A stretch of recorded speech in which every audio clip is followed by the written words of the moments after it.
Welcome to our grade 9 science lesson. Today we will discuss our next topic in term 1, lesson 4, nature of electricity. This lesson will help you first identify that electricity is the flow of electrons through a conductor. Second, explain how the movement of electrons produces electric current. And third, recognize the importance of observing safety measures in handling electricity and show appreciation for safe electrical practices. As we go through the lesson, think about how electricity works and how we can use it responsibly and safely in our daily lives. Before we begin, look around you for a moment. What things are using electricity right now? Maybe the lights, your phone, or electric fan. Have you ever wondered how do these devices work? What makes them turn on? The answer is electricity. But what is electricity? Electricity is a form of energy that comes from the movement or presence of electric charges. Here are the key ideas about the nature of electricity. Electricity involves electric charges. Electricity can exist in two forms: static electricity and current electricity. Electric charges can move.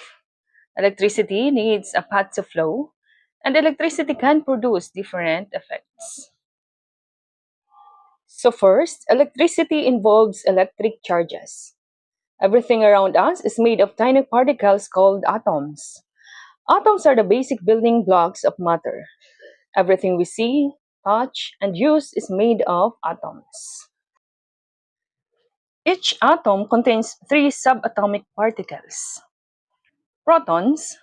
These have a positive charge and are found in the center of the atom, called the nucleus. Neutrons. These have no charge or are neutral and are also found in the center of the atom or nucleus. Electrons. These have a negative charge and move around the nucleus.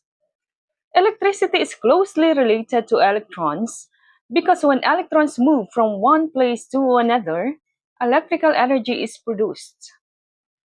So remember, electricity involves electric charges, and the movement of electrons is what makes electricity possible. Electricity can exist in two forms: static electricity and current electricity. Let us learn the difference between them. First, static electricity. Static electricity is the build-up of electric charges on the surface of an object. In static electricity, the charges stay in one place until they are released. You may have experienced static electricity in everyday life. Examples include rubbing a balloon on your hair and noticing that your hair stands up or sticks onto the balloon. Another example, clothes sticking together after drying. As garments tumble in the dryer, they rub against each other, transferring electrons and building up electrical charges. Tiny pieces of paper being attracted to a plastic ruler after rubbing it is another example. This happens because electric charges accumulate on the ruler's surface. Now let's move to current electricity.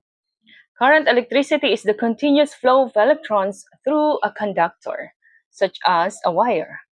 Unlike static electricity, the charges move continuously from one place to another. Current electricity powers many devices we use every day. Examples include flashlight, electric fan, television, rice cooker. These devices work because electric current flows through their circuits and provides energy. So remember, static electricity involves charges staying in one place, while current electricity involves charges flowing continuously through a conductor. Now let's talk about electric current. When electrons move through a wire, they produce electric current. These movements of electrons allow electrical energy to travel and power different devices. Electric current is defined as the continuous flow of electric charges through a conductor. The amount of electric current is measured using the SI unit called ampere, represented by the symbol A. To measure electric current in a circuit, we use a device called an ammeter. So remember, moving electrons create electric current. Current is measured in amperes, and an ammeter is the instrument used to measure it.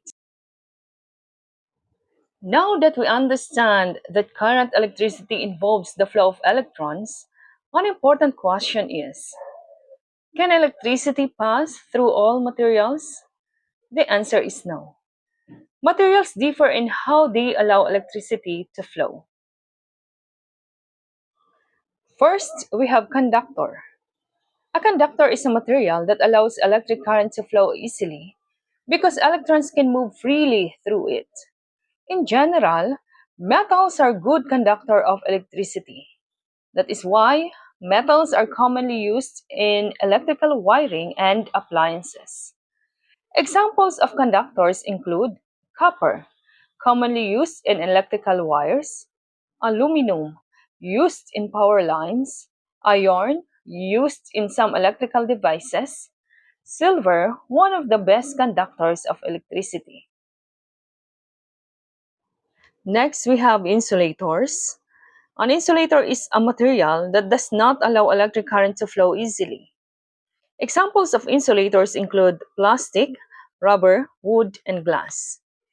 Insulators help protect us from electric shock by blocking the movement of electrons. For example, electrical wires are covered with plastic because plastic acts as an insulator and helps us keep safe. So remember, conductors allow electricity to flow, while insulators resist or block the flow of electricity. Both are important for using electricity safely and effectively. Now that we understand how electricity works, it is also important to learn how to use electricity safely. Electricity is very useful in our daily lives, but if not handled properly, it can cause electric shock, burns, fires, or damage to appliances. So here are some important electrical safety reminders. First, never touch electrical outlets, switches, or appliances with wet hands. Water can help electricity travel and increase the risk of electric shock. Second, never insert objects into electrical outlets.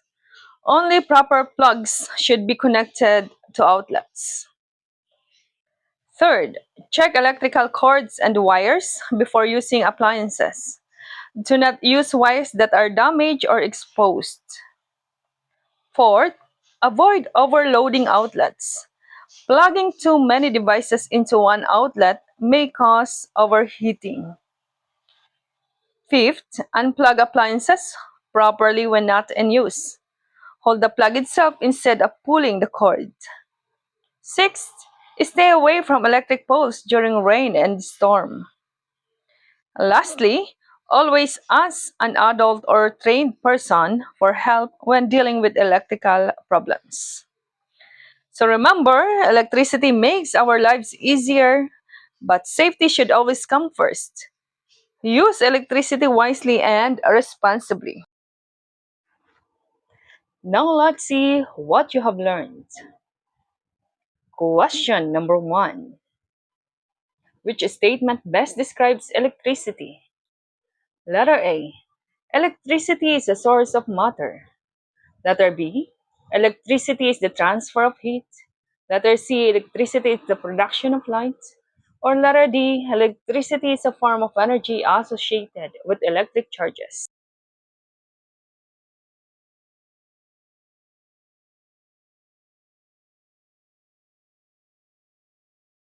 The correct answer is letter D. Electricity is a form of energy associated with electric charges. Next question. Which subatomic particle involved in electricity carries a negative charge? A. Nucleus. B. Protons. C. Neutrons. Or letter D. Electrons.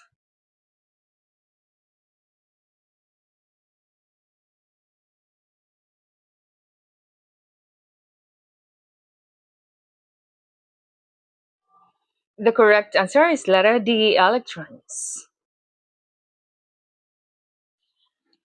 Question number 3. Which statement best describes electric current? Letter A. Transfer of heat. Letter B. Resistance of a wire.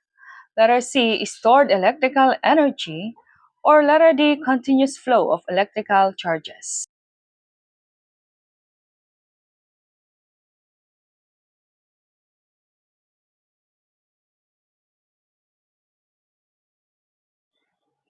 The correct answer is letter D. Continuous flow of electric charges.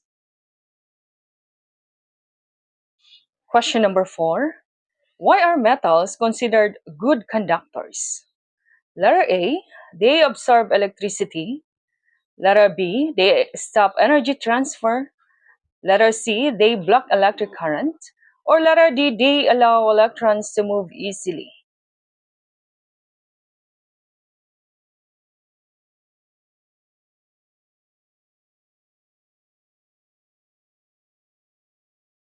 The correct answer is letter D. They allow electrons to move easily. Next question. What should you do before using an electrical appliance? Letter A. Overload the outlet. Letter B. Touch it with wet hands. Letter C. Check if wires are damaged. Or letter D. Insert metal objects into the outlets.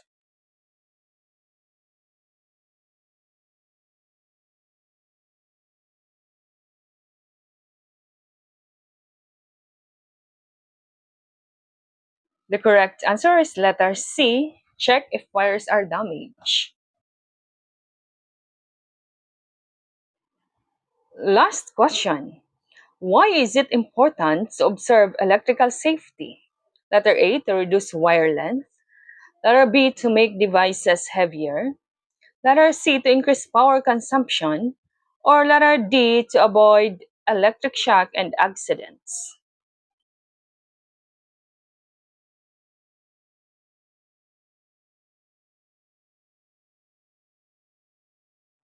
The correct answer is letter D. To avoid electric shock and accidents.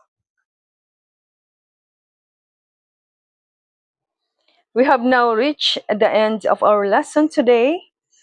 Thank you, everyone. Keep learning and stay safe. Bye bye.